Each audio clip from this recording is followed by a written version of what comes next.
Hello everyone, कैसे हैं आप सब। मैं हूं संजय कुमार, आपका कॉमर्स टीचर। और आज हम स्टार्ट करने जा रहे हैं dissolution of A partnership firm. ठीक है बेटा। तो देखिए, डिसोल्यूशन ऑफ पार्टनरशिप फर्म का मतलब क्या होता है समझ लेते हैं।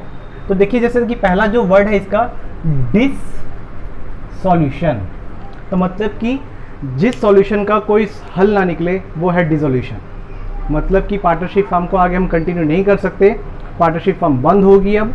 ठीक है, तो इसको कहते हैं dissolution of A partnership firm. Dissolution of partnership firm का मतलब सिंपल से कहें कि पार्टनरशिप फर्म को बंद करना।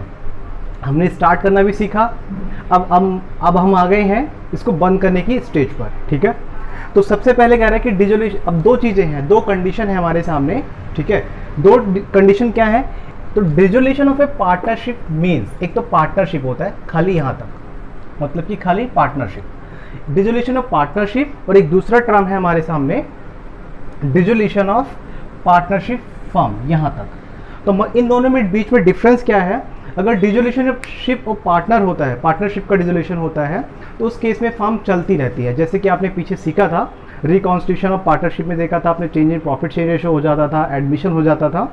ठीक है, लेकिन अगर डिसोल्यूशन ऑफ पार्टनरशिप फर्म हो गई तो फर्म का मतलब क्या है, वो क्लोज होना ही होना है। ठीक है, तो हम सबसे पहले समझते हैं dissolution partnership means correct termination of old partnership agreement due to the following reasons but the firm will be continue. मतलब क्या कह रहा है कि अगर पार्टनरशिप बंद हो जाता है, अगर पार्टनरशिप जो एग्रीमेंट है वो क्लोज हो जाता है, नया एग्रीमेंट बन जाता है, तो उस केस में क्या होगा, पार्टनरशिप फिर भी चलती रह सकती है। ठीक है, जैसे कि हमने पीछे सीखा है कौन कौन से केस होते हैं। कह रहा है कि सबसे पहला केस है in case of change in profit sharing ratio.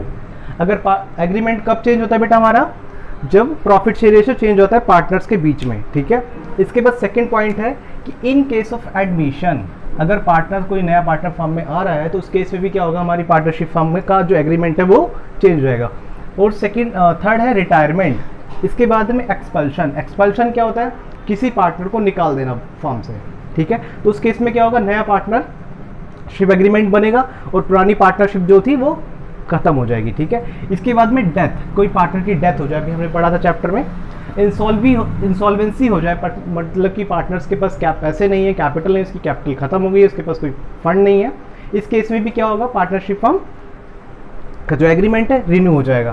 कह रहा है in case of expiry of the period of partnership, अगर मान लेते हैं कोई पार्टनरशिप का जो टाइम पीरियड था वो एक्सपायर हो जाता है, तो इस केस में भी क्या होगा, ये पार्टनरशिप नया एग्रीमेंट कंटिन्यू बनाएंगे और पार्टनरशिप में भी कंटिन्यू। लेकिन देखिए, अब जैसे कि जो चैप्टर का नाम है वो कह रहा है कि डिसोल्यूशन ऑफ पार्टनरशिप फर्म का मीन्स क्या है। कह रहा है कि फर्म बंद होगा। ठीक है, फर्म क्या होगा बेटा, बंद होगा।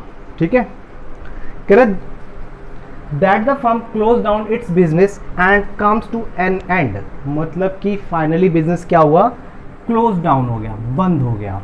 ठीक है, बिजनेस क्या हुआ, क्लोज डाउन हो गया और comes to an end, इसका अंत आ गया, इसका अंतिम समय आ गया है, अब बिजनेस बंद हो रहा है, आगे कंटिन्यू नहीं रहेगा। ठीक है, तो इस केस में देखिए हम ट्रीटमेंट क्या करेंगे, क्वेश्चंस क्या करेंगे, क्या क्या चीज़ें करनी पड़ेगी। आपको सबसे पहले पता है कोई फर्म बंद हो रही है तो उसकी एसेट्स को बेच देंगे हम, उसके एसेट्स को क्या करेंगे, हम बेच देंगे। क्यों बेचेंगे उसकी एसेट्स को, क्योंकि जो लायबिलिटीज है, दूसरों के पैसे चुकाने हैं, वो कहाँ से आएंगे पैसे, एसेट्स को बेचकर। तो लायबिलिटीज आर पेड ऑफ, तो लायबिलिटीज को क्या करेंगे, हम पेड ऑफ कर देंगे। ठीक है, इसके बाद में एंड द रिमेनिंग अमाउंट, अगर कुछ पैसा बचेगा लायबिलिटीज को पे करने के बाद, the account of partners are settle, तो जो पार्टनर्स के अकाउंट में पैसा था जो उनको देने हैं, उनकी कैपिटल थी, अगर ये पैसा बचने के बाद, लेकिन कब, जब एसेट्स बेची, एसेट्स बेचने के बाद लायबिलिटीज को पे किया, मतलब कि सन्ड्री क्रेडिटर्स को, ठीक है, बीपीस को पे किया हमारे, ठीक है, बैंक का लोन था कोई पे किया हमने, ठीक है, कोई थर्ड पार्टी से लोन लिया था वो हमने पे किया, उसके बाद जो पैसा बचा हमने क्या किया, पार्टनर्स को पे करेंगे। मतलब कि पार्टनर्स का नंबर हमेशा लास्ट में आएगा in the way of payment. अगर हम कभी भी पेमेंट करेंगे फर्म में, तो सबसे पहले लायबिलिटीज की पेमेंट होगी, उसके बाद में पार्टनरशिप की होगी। ठीक है, तो आई होप आपको ये समझ में आया होगा। और इसके बाद नेक्स्ट वीडियो में हम सीखेंगे डिसोल्यूशन ऑफ पार्टनरशिप फर्म्स के मोड। ठीक है बेटा।